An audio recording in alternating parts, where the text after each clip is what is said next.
क्या ये सेंटिमेंट है कि ये बुलडोजर की कार्रवाई से लोगों में नाराजगी बिल्कुल नाराजगी नहीं। जब अतीक अहमद का घर टूटता है, जब मुख्तार अंसारी के बड़े बड़े बंगले टूटते हैं जो गरीबों की जमीन पे बने हैं, जब आजम खां, जो अब तो पता लगा कि वो नेता कम थे, भूमाफिया ज्यादा थे, इतनी तो किसी अतीक अहमद ने जितनी जमीन नहीं हड़पाई। तो जब उनसे जमीन निकलती है तो किसी को, बल्कि आपको पता जो प्रयाग में अतीक अहमद की जमीन तोड़ी गई, उस पर घर बना के गरीबों को दिए गए।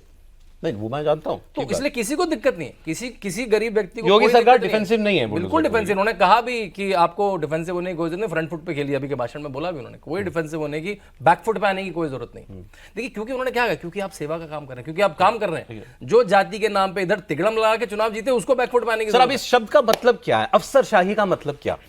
अफसरशाही का मतलब यह होता है कि निर्द्वंद होकर के बिल्कुल अपने मनमाने तरीके से काम करना, बिना निरंकुश होकर काम करना, उसको अफसरशाही कहते हैं। निरंकुश होकर जो काम, निरंकुश होकर काम करें, निर्भीक होकर नहीं, निरंकुश होकर।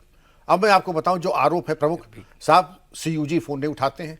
मैंने खुद 10 जगह फोन किया, 10 एसपी, 10 एक डीएम ने, एक एसएसपी ने फोन उठाया। नहीं जानते थे कि मैं कौन हूं, मेरा नंबर उनमें फिट नहीं। ये अपना पर्सनल अनुभव बता रहे हैं? जी हाँ, मैं अपना पर्सनल अभी बता रहा हूं। लोगों ने कहा दूसरी चीज, छोटे छोटे काम है, जायज काम है, वही है। जैसे हम लोगों की ट्रेनिंग डीएनए में है, जायज काम रुकेगा नहीं और नाजायज काम होगा नहीं। अब मैं जाके कह दूं कि भाई हमारे 3 लाइसेंसेस बनवा दो, एक आदमी जो है 25 आम एक्ट में बंद, उसको छोड़वा दो। कैसे छोड़वा दें? हम इसी बात की तनख्वाह लेते हैं कि हम जो अंदर गया है वो अंदर ही रहेगा, वो बाहर नहीं आने वाला, चाहे आप हो चाहे कोई भी हो।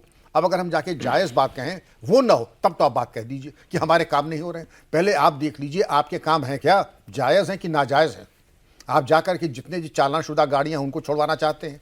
आप जिन लोगों को नज़रबंद किया गया है, गुंडा एक्ट, गैंगस्टर लगा है, आप चाहते हैं उनके केसेस हल्के कर दिए जाएं। ये कैसे हो जाए? इस किस्म की सिफारिशें कोई नहीं सुनता यूपी में अब। कोई नहीं सुनता है, क्योंकि वो जानते हैं कि अगर हम नहीं सुनेंगे, चाहे नेता ने कहा, एमएलए ने कहा, एमपी ने कहा, हमारी पूरी रक्षा शासन प्रशासन करेगा, हमारे ऊपर कार्रवाई नहीं होगी। पहले क्या था, उल्टा, ना जाने किस भेष में नारायण मिल जाए। इसलिए आदमी बहुत भयाक्रांत रहता है कि भाई ये कहीं ऐसा ना हो, किसी लेवल का नेता और गैंगस्टर तो लगता ही है, और बाद में मालूम पड़ा कि साहब लेने के देने पड़ गए थे। तो सौरभ जी, इस चीज को आप देख लें, बुलडोजर न रुका था और बहुत हर्ष है लोगों में। आपको मैं बता दूं, जो सामान्य व्यक्ति जो कानून मानता है वो बहुत खुश है बुलडोजर से। और दुखी कौन है बुलडोजर से? जिन्होंने नाजायज अट्टालिकाएं बनानी है, नाजायज कमर्शियल कॉम्प्लेक्सेस बनाए, उनके अंदर तो वो भयाक्रांत होंगे ही, और होना भी चाहिए। लेकिन वो आदमी कैसा भी हो, वोट तो उसके पास भी है, एक वोट तो उसके पास भी है, और नेता को चाहिए तो वोट ही। ये आपको चयन आपको करना है कि आई मे विन और lose, my country should not. मैं हारूं या जीतूं, मेरा देश कभी ना हारे। इसके लिए आपको निर्णय करना होगा और कुछ व्यवस्था ऐसी करनी होगी। आप देख लें कि जिन जगहों की आप बात कर रहे हैं, वहां कटिया डाल करके नाजायज चोरी से बिजली की जाती। साहब, हमारे साथ तो बड़ी हकतलफी हो रही है। क्या हाल जी साहब, हमारी बिजली काट दी गई। कब बिजली आप 10 साल से ले रहे हैं कि आप कहते हैं मैं डकैती 10 साल से डाल रहा था, अब मैं अभी मुझे डकैती डालने से रोका जा रहा है। बड़ा अन्याय हो रहा है मेरे साथ। ये कौन सी बात हुई? डकैती डाल के मैंने मकान और कमर्शियल कॉम्प्लेक्स बना लिया, अब मेरा गिराया जा रहा है।